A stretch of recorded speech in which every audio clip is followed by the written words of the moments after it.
বিসমিল্লাহির রহমানির রহিম।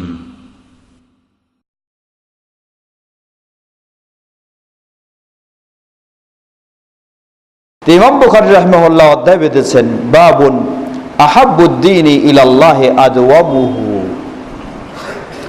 ইসলামে ঈমানের বিষয়গুলি তেমন বিষয়, কতগুলি রয়েছে ফরজ, সেগুলি পালন করতেই হবে। সেখানে কোনো বেশি প্রিয় হওয়ার জন্য বা ইত্যাদি হওয়ার জন্য আপনি পালন করবেন অথবা করবেন না এমন কোনো সুযোগ নাই। ফরজ মানে সেটি পালন করতেই হবে। যেগুলি ফরজ নয়, নফল, সেগুলির ক্ষেত্রে আল্লাহর কাছে ওই কাজটি হলো সবচেয়ে বেশি প্রিয়, যেই কাজটি আপনি নিয়মিত পালন করে আসছেন।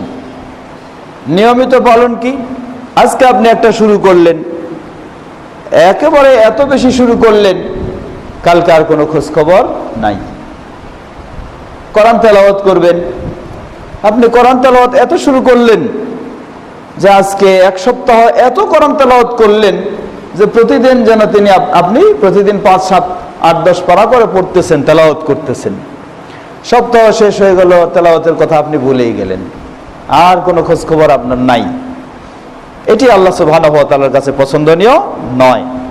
বরং বেশি পারবেন না, আপনি দিনে একটা পৃষ্ঠা আপনি তেলাওয়াত করুন, এক পৃষ্ঠা আপনি পড়ার চেষ্টা করুন, বোঝার চেষ্টা করুন, আর প্রতিদিন আপনি এটাকে কন্টিনিউ করুন। প্রতিদিন আপনি চেষ্টা করুন, বহাল রাখুন, আর একটি পৃষ্ঠাই আপনি করেন। এটা হলো আল্লাহ সুবহানাহু ওয়া তাআলার কাছে অধিক প্রিয়। এটাই আল্লাহ সুবহানাহু ওয়া তাআলা অধিক পছন্দ করেন।